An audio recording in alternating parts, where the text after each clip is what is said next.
खोलो जाएंगे अंदर, खोलो अंदर, इधर इधर खुला लो।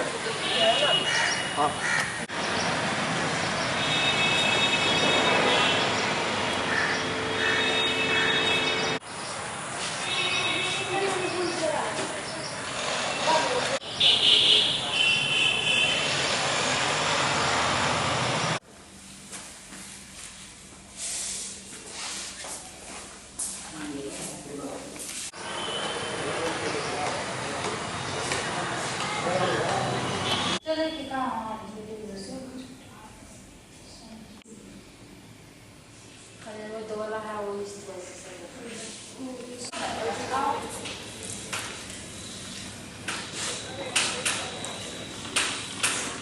क्या तो आओ देखा पड़ता लगा लो लाइट से सब करना होगा। क्या तो 5 बजे आ जाए दरवा ना, अभी थोड़ा सा लेक्चर है लगा दो बाबू,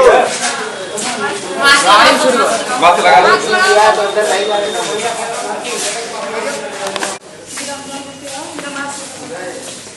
कोई बात नहीं।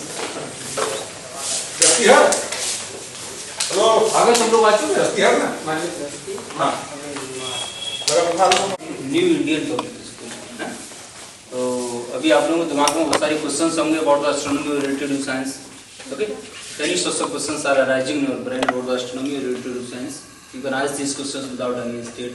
Okay, for an example, what is the galaxy, star, planets, nebula, and different sorts of small solar system bodies to big celestial bodies in this universe. Okay, and beyond the proper limit of the universe as well. Okay, any sorts of questions will be arising in your brain, or as you go, you can ask these questions without any state. This is Amarpal Singh, educator astronomy, BBS Planetarium, Guru. Okay, come on, let's just start from here. Hindi English और Hindi, which language will be better for the sake of you? Hindi और English और both, Hindi और English. क्योंकि कुछ शब्दावली जो है, कुछ ग्लोसरी जो है ऐसी होती है जो वारी करती है ना, तो आप लोग थोड़ा हिंदी और इंग्लिश दोनों में ठीक है ना, आपकी सहूलियत है। जो चीजें भाषा क्या है दरअसल पूछ सकते हैं, मुस्लिम केयरफुली भाषा क्या है दरअसल? भाषा जो है आपके जो विचार हैं उन्हें व्यक्त करने का माध्यम है नहीं? सांकेतिक भाषा भी हो सकती है, जैसे मैंने बुलाया जरा उधर जाइए है ना, ये भी भाषा ही है ना, सांकेतिक भाषा इशारे वाली, ठीक है ना। दूसरा हिंदी बोल रहे हैं तो अपने भाव आप तक पहुंचे, आपके भाव मेरे तक आए है ना। बात हुई इंग्लिश, चाइनीज, कोई भी लैंग्वेज है तो क्या है वो केवल अपने जो है एक्सप्रेस करने के लिए, ठीक है ना, अपने भाव जो है व्यक्त करने के लिए। अब ऐसे जो है आप लोग कौन सी क्लास के हैं? 5 to 10 है, ठीक है ना। चूंकि मैं उसी लेवल से बात करूंगा ना, चूंकि कक्षा 5 से लेकर के और 10 तक के बिटवीन जो बातें होंगी, जिससे कि आप लोग सबके समझ में आ सके, ठीक है ना। ज्यादा ऊपर की बात करेंगे तो निकल जाएगी ना चीजें, थोड़ी ऊपर हो जाएगी तो सही नहीं है ना। तो ये पेन देख रहे हैं चल रहा नहीं चल रहा? क्यों चल रहा नहीं? चल रहा कैसे नहीं चल रहा? चलेगा नहीं चलेगा? चलेगा क्यों चलेगा? कितने लोग मानते हैं चलेगा? हाथ उठाना। पेन से लिख सकते हैं? नहीं चलाएंगे, नहीं चलेगा। अच्छा, दो बाइफरकेट हो रहा है, दो चीजों में डिवाइड हो रही है चीजें है ना। कुछ लोगों की ये थिंकिंग है कि ये पेन चल भी सकता है अगर हम इससे चला, मतलब लिख सकते हैं इससे, है ना, विद द सिस्टम। और कुछ लोग इस पर भी विचार विमर्श कर रहे होंगे कि हो सकता है सर के हाथ में हो, चले या ना चले। अब दो बातें होंगी यहाँ पर, अब दोनों बातों में आप कंक्लूजन पर कब आएंगे? जब आएंगे कंक्लूजन पर जब आप हाथ आगे लाएंगे, एक हाथ आगे करेंगे, ठीक है। और ये देखिए चल रहा है, ये क्या हुआ? ये हो गया इसका एक्सपेरिमेंटल वेरिफिकेशन, प्रायोगिक सत्यापन हो गया इसका, है ना। हमने प्रयोग करके दिखा दिया है ना कि चल रहा है। This is known as the science, इसी को हम विज्ञान कहते हैं, है नहीं। अब यूएसए में आप लोग जाएंगे तो फैन जो है वो ऐसे नहीं चलते, है ये इंडिया में ऐसे चलते हैं, यूएसए में ऐसे चलते हैं। ऐसा होता है कि वहां पर एंटी क्लॉकवाइज और यहाँ पर क्लॉकवाइज, या फिर यहाँ क्लॉकवाइज और एंटी क्लॉकवाइज, क्यों? एक ही तरह से चलेंगे, है नहीं। 2+2 यहाँ भी 4 होंगे, यूएसए भी 4 होंगे, रशिया, चाइना, कनाडा, यूरोप, कहीं भी चले जाए 4 ही होंगे, है ना। ये तो है साइंस। तो वो सारे नियम अप्लाई होंगे, वो हर जगह यूनिवर्सल होंगे, है नहीं, यही साइंस है। अब ऐसे ही ये आप लोग आज यहाँ पर आए हुए हैं, तो ये है नक्षत्र सारा तारामंडल गोरखपुर, इसमें आप लोग जानेंगे तारों के बारे में, विभिन्न प्रकार की गैलेक्सीज के बारे में, पूरे ब्रह्मांड के बारे में, ब्रह्मांड से परे आकर क्या मैटर हैपन हो सकता है क्या, चंद्रमा पर क्या हुआ, मंगल ग्रह पर क्या होता है, अरे क्या आदमी वहां पर पहुंच रहे हैं, कब जा रहे हैं, क्या मंगल ग्रह पर आदमी आगे आने वाले समय में बसेंगे, मानव बस्तियां बसाई जाएंगी, बहुत सारे कुछ इमेजिनेटिव क्वेश्चंस भी होंगे आप लोग, तो वो क्वेश्चंस भी आप लोग पूछ लेंगे। ठीक है, पहले हम बात करते हैं ये सारी चीजें जो आपको दिखाई दे रही है अंतरिक्ष में, जो विजुअल फॉर्म में, इवन जो नाभि दिखाई देती हो, अरे उन सारी चीजों की आखिर वो सब चीजें आई कहां से, ये सब कहां से आई, ये पेन कहां से आया, ये क्या आज से 20,000 साल पहले रहा होगा, नहीं रहा होगा, तो ये साइंस ने क्रिएट किया है सारी चीजों को। तो ऐसे ही साइंस जो है वो वेरीफाइड करती है, इसमें 0 या 1 इनपुट या आउटपुट, यस या नो, बस, अरे संशय का कोई मतलब नहीं है, सुपरस्टिशियस की कोई जगह नहीं होती, अंधविश्वास की कोई जगह नहीं होती, यही विज्ञान है। अब ये सारी चीजें जो आप देख रहे हैं, इनमें बहुत सारे विचार उत्पन्न हुए विभिन्न प्रकार के वैज्ञानिकों के मन में कि आखिर ये सारी चीजें जो हैं वो कहां से आई, तो ये पूरा यूनिवर्स कैसे शुरू हुआ, how it started from the time, temperature, energy and ambience. Okay, तो बहुत सारी थ्योरीज दी गई, उनका एक्सपेरिमेंटल वेरिफिकेशन हुआ, प्रायोगिक सत्यापन हुआ, जैसे अभी मैंने प्रयोग करके दिखाया, चल रहा नहीं पेन, बस वेरीफाइड हो गया ना, इसकी कहानी खत्म हुई, नई चीज सीखेंगे आप, पावर है ना। ऐसे ही करके यूनिवर्स के बारे में बहुत सारी थ्योरीज दी गई डिफरेंट सोर्स ऑफ साइंटिस्ट द्वारा, उनका एक्सपेरिमेंटल वेरिफिकेशन हुआ। तो LHC लार्ज हाड्रोजन कोलाइडर नामक मशीन स्विट्जरलैंड जेनेवा में 27 किलोमीटर अप्रॉक्स एरिया है स्ट्रेच, उसमें लगाएगी, उनसे जो है प्रोटॉन की बीम की टक्कर जो है स्पीड ऑफ लाइट, उससे तेज तो हम किसी चीज को दौड़ा ही नहीं सकते, क्योंकि वो मासलेस हो जाएगी, यानी जिसका कोई मास ही नहीं है, कोई द्रव्यमान नहीं, मतलब बिल्कुल एकदम फ्री है, उससे हल्का और कुछ भी नहीं, मतलब जैसे लाइट आती है तो आप लोग यहाँ से जो सूर्य देख रहे हैं, आपसे जो है 14 करोड़ 98 लाख किलोमीटर की दूरी पर, तो आप जो लाइट देख रहे हैं सूर्य का, वो बैक इन टाइम देख रहे हैं, मतलब 8.16 सेकंड पहले जो सूर्य से लाइट आई है वो दिखाई दे रही है, और उसकी स्पीड है 3 × 10⁸ मीटर पर सेकंड, यानी 3 लाख किलोमीटर एक सेकंड में वहां से यहां तक आ रही है, तब तो इतना टाइम ले रही है, समझ रहे, और उससे ज्यादा तेज स्पीड किसी चीज की नहीं है यूनिवर्स में अब तक, है ना, रोमन ने जिसे मेजर किया। अब ऐसे ही सारी चीजें देखी गई कि शुरुआत कैसी हुई होगी, तो उनका वेरिफिकेशन हुआ, तो उनमें से बहुत सारी स्टेडी स्टेट थ्योरी हुई, पल्सेटिंग थ्योरीज वगैरह हो गई, उनमें से ये एब्जा लेमेंटियर जो साइंटिस्ट थे, उन्होंने इस थ्योरी को प्रपोज किया, which is known as the big bang theory. ये क्या है, बिग बैंग थ्योरी, यानी महाविस्फोट का सिद्धांत इसका। अब यहां से पहले ये कुछ नहीं, मतलब नथिंग, पॉइंट ऑफ नथिंग। अब यहां से ये जो है ये पॉइंट ऑफ सिंगुलरिटी है, वैज्ञानिकता का विलक्षणतम बिंदु, यानी एक मटर के दाने की समान ये दुनिया रही होगी, समझ रहे हैं, कंडेंस फॉर्म में, घनीभूत अवस्था में, बहुत ज्यादा घना, जैसे ये देख रहा है इतने बीच में है। अब इसको मैं ऐसे कर दूं, ये क्या कर दिया, स्मैश कर दिया ना, इसको और ज्यादा, इतनी पावर नहीं है, और ज्यादा कम कर सकूं, लेकिन अगर इसे मशीन से प्रेस करेंगे तो क्या होगा, ये उससे ज्यादा फॉर्म में चला जाएगा, और कम हो जाएगा, तो ये कंडेंस हो जाएगा, घना हो जाएगा, इसके मॉलिक्यूल बहुत पास आ जाएंगे ना, डेंस हो जाएगा। तो ऐसे ही ये डेंस फॉर्म में ये सारी चीजें जो आपको दिखाई दे रही हैं, चांद, तारे, ब्रह्मांड, यूनिवर्स, जो भी सब कुछ जो आप सोचते हैं, ये भी सोच भी नहीं सकते, और जो दृश्य है और अदृश्य, वो सारी चीजें, वो ये थ्योरी प्रपोज करती है कि यहाँ पर रही होंगी ये सारी चीजें। अब उनका एक्सपेरिमेंटल वेरिफिकेशन हुआ, तो देखते हैं कि हाँ 4 फंडामेंटल फोर्सेस उसमें से क्रिएट होते हैं। अब यहाँ से टाइम, टेम्परेचर, एनर्जी जो है बॉर्न होना शुरू होती है बिग बैंग से। अब यहाँ से quarks, building block of the universe बनना शुरू होते हैं, छोटे छोटे पार्टिकल्स जिन्हें हम कहते हैं, बहुत छोटे कण जिन्हें होते हैं, क्वार्क्स कंबाइन होना शुरू होते हैं, प्रोटॉन बनाते हैं, न्यूट्रॉन बनाते हैं, अन्य पार्टिकल्स बनते हैं, और ये न्यूक्लियाई का फॉर्मेशन होता है, यानी इसके बाद में एटम का फॉर्मेशन होता है। अब सीड्स ऑफ गैलेक्सीज पढ़ना शुरू होते हैं। अब ये सारी चीजें क्या है, ये सब इंटरस्टेलर कॉस्मिक डस्ट है, अंतःतारकीय पदार्थों की धूल और जलवाष्प की फॉर्म में, समझ रहे हैं, ये कॉस्मिक डस्ट है। अब यहाँ से क्या होता है, ये सुपरनोवा एक्सप्लोजन दिखा रहे हैं, ये मतलब तारे जो है ये फट जाते हैं, सूर्य जैसे तारे कभी फटते नहीं, सूर्य से बड़े स्टार जो होते हैं 3 टाइम्स बिगर, वो फट जाते हैं। फटने के बाद में क्या होता है, चमक उत्पन्न करते हैं। जो कई बहुत सारे स्टार्स के ग्रुप हैं वो उतनी चमक नहीं ला पाते जितना सूर्य से फटा हुआ तारा फटने के बाद में कर देता है चमक उत्पन्न, उससे हम सुपरनोवा एक्सप्लोजन कहते हैं, फटा हुआ तारा। अब जैसे ये गैलेक्टिक क्लस्टर्स के बारे में बता रहे हैं, ये विभिन्न प्रकार की गैलेक्सीज हैं, ये गैलेक्टिक क्लस्टर्स हैं, यहाँ पर विभिन्न प्रकार के क्लस्टर्स दिखाई दे रहे हैं, डिफरेंट सोर्स ऑफ, जैसे tadpole galaxy, star region formation. अब ये हार्ट ऑफ स्टार्स है, यहाँ पर जो है डिफरेंट सोर्स ऑफ गैसेज के कॉम्बिनेशन है। A huge cloud of conducting hydrogen gases, मतलब हाइड्रोजन गैस के बादल जो हैं, जो दब करके जब गर्म होना शुरू होते हैं तो आयनाइजेशन की प्रक्रिया होती है, आयनीकरण में होता है, मॉलिक्यूल्स के बिटवीन वाइब्रेशन जब होता है तो हाइड्रोजन जो है वो हीलियम में रिलीज होना शुरू होती है। मतलब हाइड्रोजन हीलियम में रिलीज होती है थर्मोन्यूक्लियर फ्यूजन के कारण। एक प्रक्रिया होती है विज्ञान की भाषा में, जिस प्रक्रिया प्रोसेस का नाम है न्यूक्लियर फ्यूजन, हिंदी में जिसे कहते हैं नाभिकीय संलयन। उस संलयन के कारण एक चमक उत्पन्न होती है जिसे आप रेडिएशन कहते हैं। धूप कह रहा ना तारों से आने वाली, यहाँ पर रेडिएशन, चमक उत्पन्न, आभा।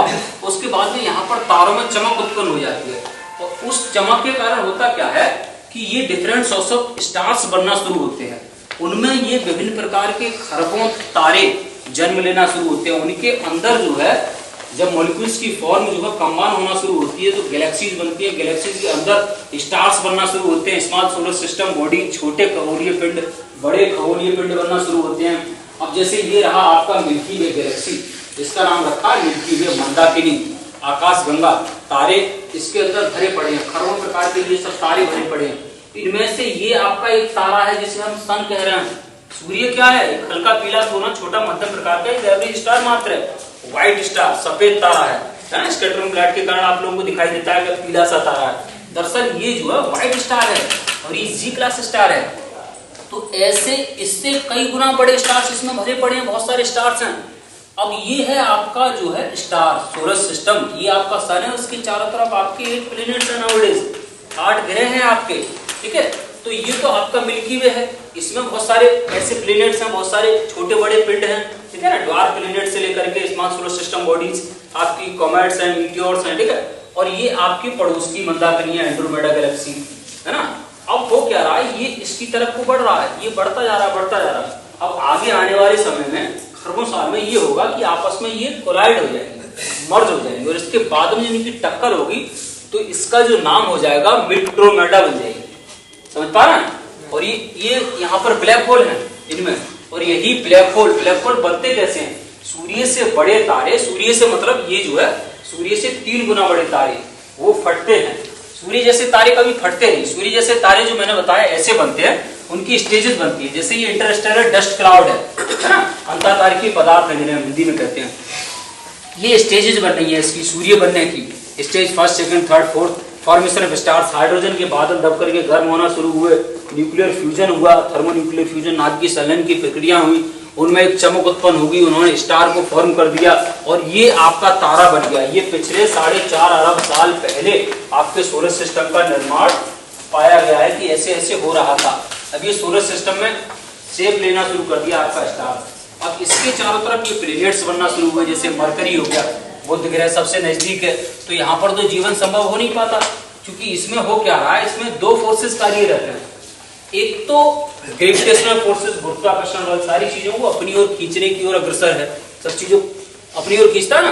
तो एक तो इसमें ये ऐसे अपनी ओर खींच रहा है गुरुत्वाकर्षण बल सारी चीजों को, है ना।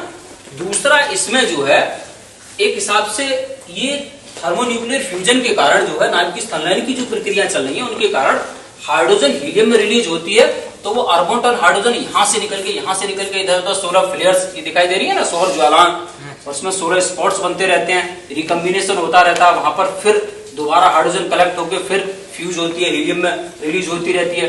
तो ऐसे करके जो है इसमें बहुत सारी प्रक्रियाएं जो है चलती रहती है। अब वो जो थर्मोन्यूक्लियर फ्यूजन है वो ऐसे धक्का मार रहा है इसमें हाइड्रोजन की हीलियम में, समझ रहा, एक तो बाहर को निकाल रहा है, इनकी गैसेस को रिलीज कर रहा है, एक जो ग्रेविटी है वो अपनी तरफ खींच रहा है। तो एक रस्सा कसी वाली कंडीशन होगी, एक तरफ रस्सी पकड़ ली ना, ऐसे खींच रहा है, अगर आप छोड़ेंगे तो इधर वाला गिर जाएगा, इधर छोड़ेगा तो इधर वाला गिर जाएगा, समझ ना। तो ऐसे होता क्या है, ये प्रक्रिया जब तक बनी रहती है, 2 फोर्सेस बैलेंस रहते हैं, तब तक होता क्या है कि ये तारे बने रहते हैं।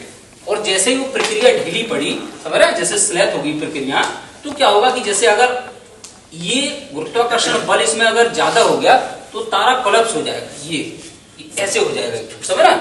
और ये बाह्य पदार्थ ऐसे ब्रह्मांड में धीरे धीरे करके बिखर जाएगा, है ना। तो ये घूमती हुई चकती सी रह जाएगी, है ना। और इससे बड़ा तारा बन रहा है अगर सूर्य से 3 सोलर मासेस, 3 गुना बड़ा सूर्य से बन रहा है तारा, तो वो फट जाएगा, वो ब्लैक होल में कन्वर्ट हो जाएगा, कृष्ण ग्रह, एक ऐसा क्षेत्र, एक ऐसा रीजन क्रिएट कर देगा यूनिवर्स में, जिस रीजन से कोई भी चीज बाहर नहीं आ पाती, उसे आप ब्लैक होल कहते हैं, ठीक है। उसकी डेंसिटी ज्यादा होती है। ये चीजें कैसे फाइंड आउट हुई कि ये पूरा यूनिवर्स जो स्पेस टाइम कंटिन्यूम, मतलब ये एक चादर है पूरा यूनिवर्स, समझ लीजिए, समझने के लिए। जैसे ये एक चादर है, इस पर 5 kg का वेट रखेंगे, 2 kg, 3 kg, 8 kg। तो 8 kg वाला इस पे ज्यादा मोड़ेगा, ऐसे कर देगा ना, है ना। 2 kg वाला इधर गिरना शुरू करेगा, वो इधर सब इधर गिरना तो शुरू करेंगे, लेकिन अगर कांस्टेंट स्पीड है उनकी तो वो ऐसे घूमते रहेंगे, लेकिन इसकी तरफ गिर नहीं पाएंगे यहाँ पर, समझता ना। तो ऐसे करके इसके कारण इसकी जो मास है वो टोटल सोलर सिस्टम के मुकाबले 99.99% में ये अकेला है, और बाकी में आपके सोलर सिस्टम के प्लैनेट्स हैं। तो यहाँ पर ये अपने अक्ष पर तो घूम रहा है, तब तो दिन और रात हो रहा है, ऐसे ऐसे घूमते हुए इसका एक चक्कर लगा लिया तो इसका 1 ईयर हो गया। 88 डेज में जैसे घूमता है ना, 88 दिनों में। तो ऐसे ये यहाँ तो जीवन संभव हो नहीं पाएगा, क्योंकि ये सोलर फ्लेयर्स चारों तरफ सौर ज्वाला रेडिएशन आ रहा है ना, तो यहाँ जीवन संभव नहीं हो पाता।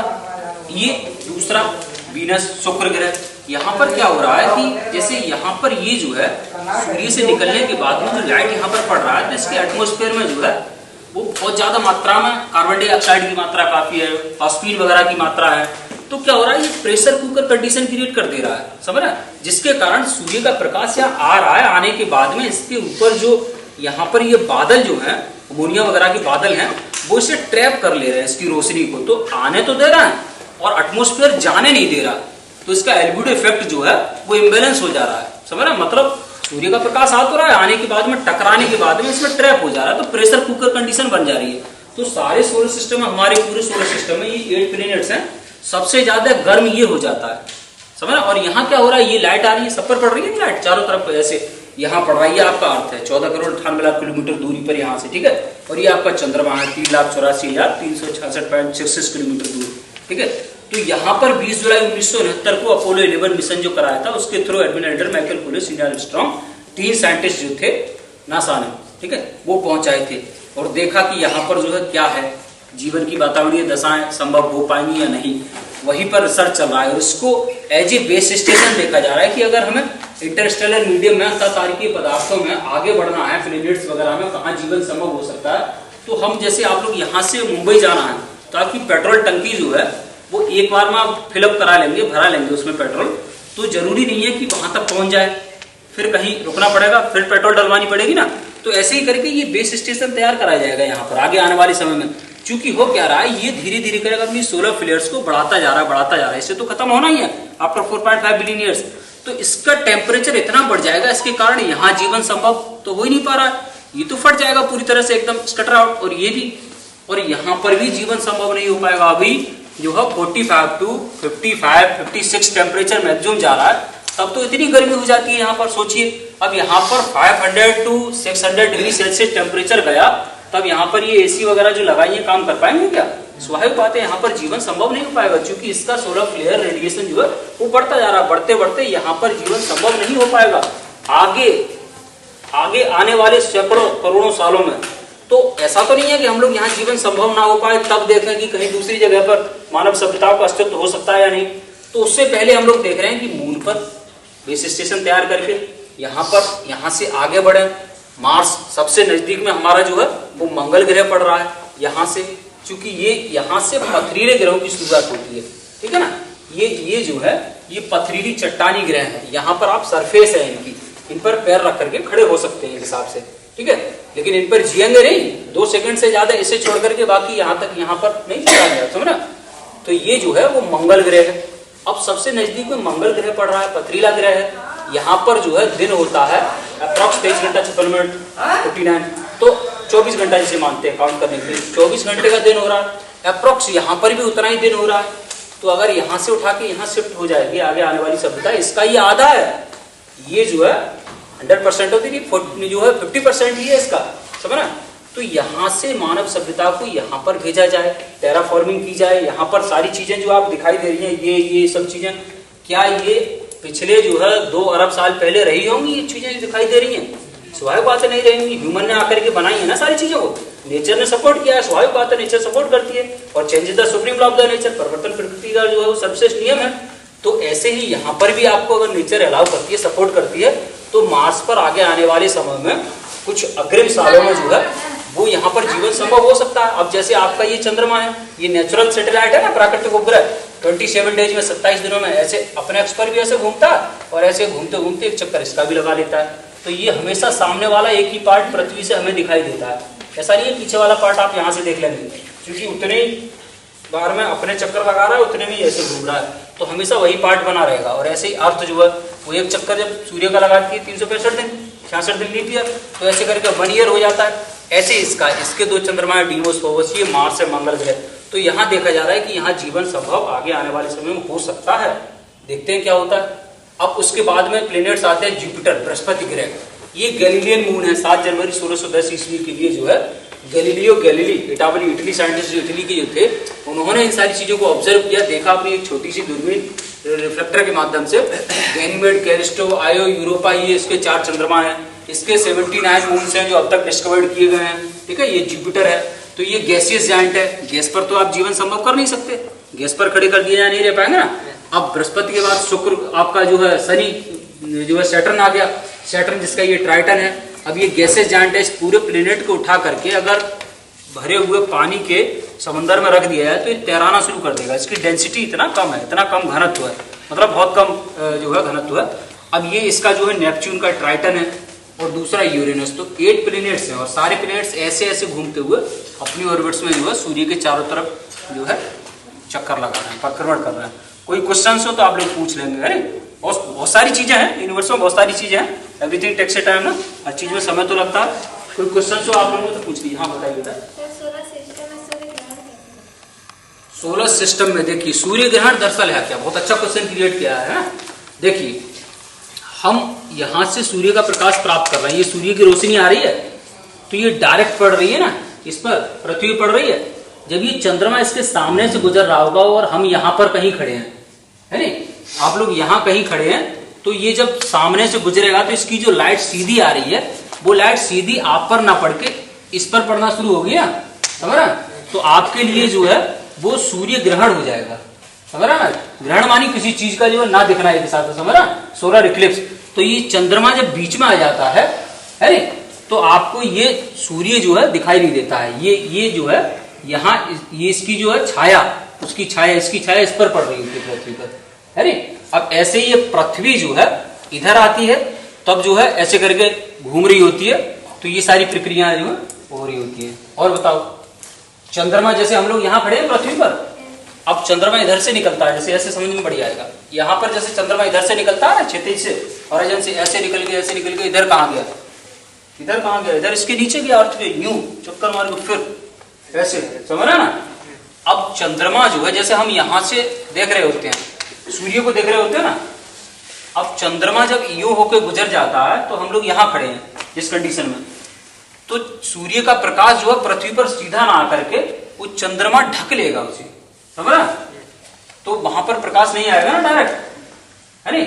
अब ऐसे जो है जब चंद्रमा इधर से घूमता हुआ जो है, अब पृथ्वी जो है, पृथ्वी आ जाती है बीच में, जैसे पृथ्वी बीच में आ गई ना, तो फिर जो है दिखाई देगा कि सूर्य दिखाई नहीं दे रहा।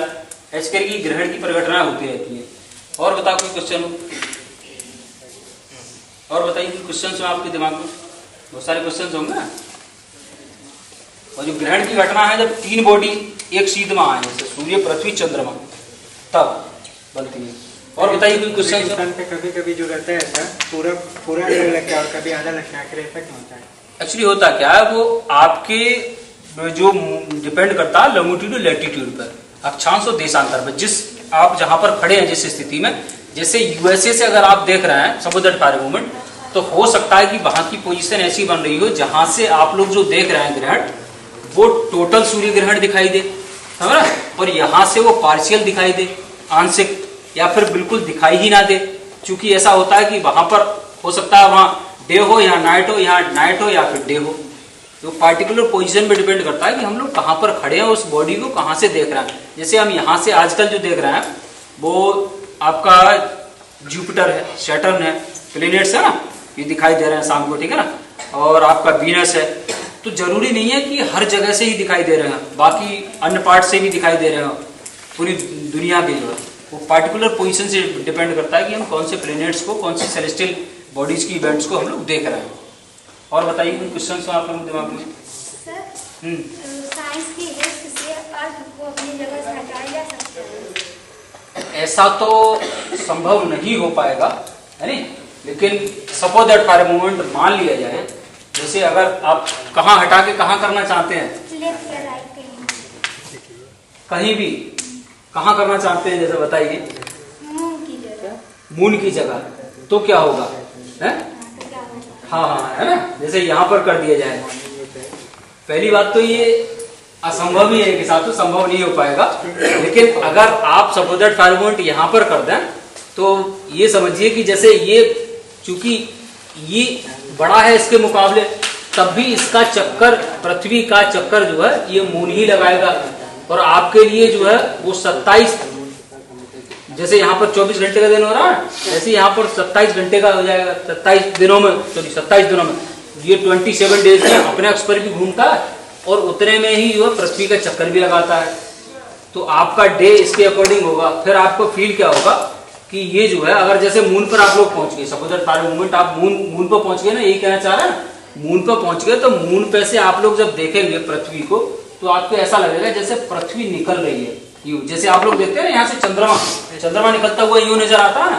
अब आप 3,84,366.66 किलोमीटर, लगभग 3,84,000 किलोमीटर दूर चंद्रमा पर पहुंच गए, ठीक है, और चंद्रमा से देख रहा है पृथ्वी को, तो पृथ्वी आपको ऐसा महसूस होगी, फील होगी कि ये पृथ्वी ऐसे निकल रही है, जा रही है, ऐसे निकलती है, खबर है, क्योंकि आप चंद्रमा पर होंगे, जैसे यहाँ से मून निकलता हुआ दिखाई देता है।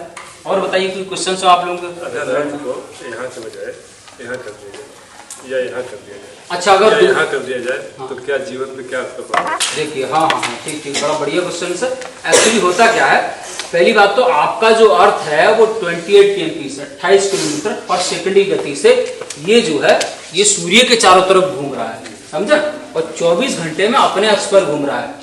अगर ये जैसे रुक जाएगा तो क्या होगा, जैसे रुक जाएगा तो सूर्य का प्रकाश एक ही डायरेक्शन में हमेशा पड़ता रहेगा। तो नहीं, अगर आप यहाँ कर दे रहे हैं, सुनिए एक्चुअली है क्या, अगर आप यहाँ कर देंगे तो अभी जो मौसम हो रहा है दूर कर देंगे तो ठंडक ज्यादा हो जाएगी, स्वाभाविक बात है, कोल्ड जोन में चले जाएंगे। ये 14 करोड़ 98 लाख किलोमीटर दूरी इससे जो है वो गोल्डी लॉक जोन है, जो है जीवन गुजारना मुश्किल हो जाएगा, स्वाभाविक बात है। अगर पास में कर देंगे आप, ज्यादा पास में, ये हाइपोथेटिकली क्वेश्चन है आपका, जवाब देने की कोशिश करना। तो होता क्या है, अगर पास में कर देंगे तो जैसे यहाँ पर टेम्परेचर बढ़ जा रहा है ना, सूर्य के पास आ जाएंगे ना आप लोग, जैसे आग का कोई बोला है, आग जल रही है, जलती जा रही, आप आग के पास जाएंगे तो ज्यादा जल्दी चलेंगे ना, थोड़ा और दूर हो जाएंगे तो फिर भी कम पाएंगे, ऐसे ही हो जाएगा। यहाँ पर फिर जो है वनस्पतियां, पेड़ पौधे वगैरह और कुछ नए प्रकार के जीव जंतु भी उत्पन्न हो सकते हैं, क्योंकि यहाँ से ज्यादा दूर हो जाएगी तो हिम युग आ सकता है ना, और ज्यादा पास करेंगे तो सोलर फ्लेयर ज्यादा मात्रा में हो जाएगी, धरती फटना शुरू हो जाएगी, टेम्परेचर बहुत बढ़ जाएगा। साइंटिस्ट लोग काम कर रहे हैं यहाँ बसाने के लिए, बहुत अच्छा है कि अरबों साल बाद नहीं ये तो कुछ सोचा जाए कि सिस्टम बनाया जाए। नहीं, इसको दूर आप नहीं कर पाएंगे, ये अपने एक्सिस पर घूमता है, 3.5 जो एक्सिस है इसका, ये सारे सिस्टम दिशाओं में फर्क हो जाएगा, जो ताने हुए। नहीं, इसमें आपको इतना बड़ा सिस्टम कंप्लीट करने के लिए, बनाने के लिए पूरा ये छोटा नहीं है। अगर ये घूम रहा है तो आपको फील हो रहा है नहीं, तो फिर आप तो ये भी नहीं मानेंगे कि मेरे जैसे अगर वेस्ट टू ईस्ट घूमता है, पृथ्वी जो है पश्चिम से पूर्व की तरफ घूम रहा है, ठीक है, तो आपको कहना चाहिए कि मेरा घर जो है पूरब में है तो पश्चिम की तरफ हो जाना चाहिए, मेरे घर का मुंह सुबह तो पूरा घूम रहा है। ये फ्रेम ऑफ रेफरेंस आप भी जो है इसके साथ ही है। अगर आप इसकी सरफेस को छोड़ करके, जैसे यहाँ से 100 किलोमीटर कार्मल लाइन जो ऊपर मतलब जाएंगे, या 400 किलोमीटर ऊपर जहाँ पर ISS इंटरनेशनल स्पेस स्टेशन है, अंतर्राष्ट्रीय अंतरिक्ष स्टेशन जो है, वहां पर आप जाएंगे तो वहां से आप देखेंगे तो आपको घूमता हुआ नजर आएगा पूरा, कि हाँ चल रहा है पूरा सिस्टम। जब आप पूरे फ्रेम ऑफ रेफरेंस को छोड़ देंगे तब दूर से दिखाई देगा। जब आप खुद फ्रेम ऑफ रेफरेंस के अंडर हैं और उसके साथ साथ इसका एटमॉस्फेयर भी घूम रहा है और आप खुद घूम रहे हैं, समझ रहे हैं, जैसे कि आप ट्रेन के अंदर बैठे हुए हैं, ट्रेन में बैठे तो ट्रेन कितनी भी तेज गति से चल रही हो, आप उसमें इस डिब्बे से यहाँ चले जाएं या फिर उस डिब्बे में यहाँ के यहीं ऐसे कूद जाएं, तो ऐसा तो नहीं है कि आप बाहर जाके गिरें, वहां के वहीं गिरेंगे ना, एक ही फ्रेम ऑफ रेफरेंस है ना। अगर आप बिल्कुल बाहर आएंगे तब दिखाई देगी ना ट्रेन इस स्पीड से चल रही है, क्योंकि ट्रेन की और आपकी गति जो है वो एक समान है। ऐसे ही अर्थ की और आपकी, आप भी उतनी ही गति से घूम रहे हैं, इसलिए आपको फील नहीं होगा। हमने इसको छेड़ा, हाँ तो जीवन नहीं, इसको आप छेड़ ही नहीं सकते। ये कुछ चीजें जो है वो हाइपोथेटिकली होती है। अभी हम यहाँ पे काम कर रहे हैं, हाँ, यहाँ पर हम जो है लोगों को ले जाए, बताएं, हाँ। देखा जाए क्या हो रहा है, यहाँ पे आबादियाँ बढ़ जाएगी, यहाँ पे कुछ लोग चले जाए, इस तरीके फ्यूचर। हाँ हाँ मतलब ये कहा जा सकता है कि इसको हम छेड़ नहीं सकते। नहीं, अगर हमने इसको छेड़ा तो पूरा बर्बाद खत्म हो सकता हाँ हाँ, इसमें तो आपकी अर्थ तो खत्म हो जाएगी, आपका अर्थ पूरा सोलर सिस्टम डगमगा जाएगा। और कोई भी चीज इधर उधर जो है डिस्टर्ब हो रही है, क्योंकि इसकी सारी चीजों की अपनी अपनी कांस्टेंट मोशन है। इसकी दूरी मून की दूरी इसे कितनी 3,84,366.66 किलोमीटर है। अगर हम इतना करीब सन से होंगे, जब ये तो घूम रहा है ना, नहीं इतना करीब आप यहाँ पर भी नहीं जा सकते, यहाँ पर जो इतना ये हाँ। इससे अगर हम यहाँ पे मान लीजिए आबादी हम अपनी बढ़ाना चाह रहे हैं, हाँ तो इतना तो हम इसे करीब होंगे ना सन से। हाँ बिल्कुल स्वाभाविक बात है, लेकिन जब इतना दरअसल नहीं ये जो है आपको लग रहा है कि ये इससे करीब है, ये ऐसा नहीं है कि यहाँ पर करीब ही है। ये जो ये है तो यहाँ भी आ सकता है ना, घूमता है ना, ये ऐसे घूमते हुए ऐसे ये तो चल ही रहा है। अगर ये नष्ट होना होता तो यहाँ नष्ट हो गया होता ना, जो आप कह रहे हैं। यहाँ पे हम आबादी बना दिए, जी लोगों को बता दिया, हाँ हाँ तो ये अगर घूम के यहाँ है तो ये पुल नहीं ये केवल हाइपोथेटिकली, ऐसा नहीं होगा कि ये यहाँ से यहाँ वहाँ से वहाँ हो गया। ये तो घूम रहा है ना, ये तो घूम ही रहा है, यहाँ पर आदमी जाएगा तो यहीं जाएगा ना, यहाँ के साथ साथ ऐसे घूमता ही रहेगा, इसके चारों तरफ भी तो रहेगा। ये भी तो घूम रही है ना, हर हाँ हाँ ये भी घूम रहा है ऐसे। तो ये टिकल में देर बता है ना, नहीं मौसम तो डेली बदलते रहते हैं। नहीं जी, मौसम बदल रहा है। अभी हम लोग आ रहा है शीत वाला, विंटर सीजन आ रहा है। विंटर सीजन कैसे आ रहा है? विंटर सीजन पृथ्वी सूरज से हम दूर हो रहे हैं कि मौसम में, नहीं पृथ्वी के घूर्णन के कारण आ रहा है। और ये आपसे जो सोलर प्लेयर अगर हम यहाँ है, ये तो जो घूम रही है ना, चल रही है ना, ये पूरा सोलर सिस्टम ऐसे घूम रहा है कंप्लीट। जब हम यहाँ से यहाँ आते होंगे, टेम्परेचर डाउन होता होगा, टेम्परेचर वेरिएशन होता है। मैं कह रहा हूँ ना, तो जब अपने अक्सर घूमने के कारण टेम्परेचर वेरिएशन हो रहा है। ठंडक में 7 डिग्री तक आता है टेम्परेचर, गर्मी में 40-45 तक 48 तक चला जाता है। तो हम करीब होते हैं सन से, इसका मतलब नहीं देखिए वो होता क्या है, सन से करीब और पास से फर्क नहीं पड़ता, वो पृथ्वी का अपने अक्ष पर झुकाव से फर्क पड़ता है कि जब घूम रही है तो उस समय पृथ्वी का झुकाव क्या था, उस समय पृथ्वी का झुकाव क्या है, और वो 23.5 से झुकाव किधर जा रहा है, इधर जैसे ये इंडिया है, ठीक है, ये अगर घूम के इधर आएगा समझा तो पास आ गया, तो यहाँ पर टेम्परेचर बढ़ जाएगा आपके लिए। दूसरा ये घूम के इधर, ये पोर्शन इधर का इधर आ गया तो इनके लिए ठंड होगी, आपके लिए जाड़ा हो गया। ये ऐसे होता है। और बता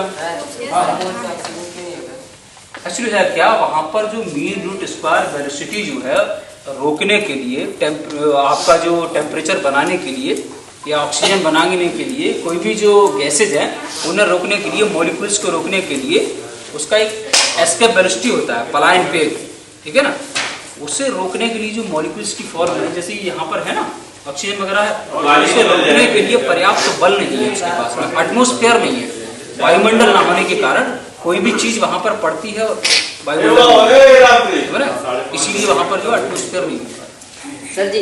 यहाँ पर ये एटमॉस्फेयर क्यों बन पा रहा है, ये चारों तरफ इसके जो है ये गैसेस की फॉर्म, ये एटमॉस्फेयर है ना, इसीलिए यहाँ पर ऑक्सीजन, यहाँ पर एटमॉस्फेयर ना होने के कारण, यहाँ पर एटमॉस्फेयर ना होने, वातावरण ना होने के कारण इसे रोकेगा कौन, ये मॉलिक्यूल्स जो बनेंगे, छोटे छोटे कण जो बनेंगे ऑक्सीजन के, हाइड्रोजन 2 भाग हाइड्रोजन, ऑक्सीजन मिलकर जल बनाते हैं, तो ऐसे करके जलवाष्प बनेगी और फिर ऑक्सीजन बनेगी, है ना, H2 आपका बनेगा, O2 बनेगी। तो उनके मॉलिक्यूल्स को रोकने के लिए कोई चीज तो ऊपर से आपका एटमॉस्फेयर तो होना चाहिए।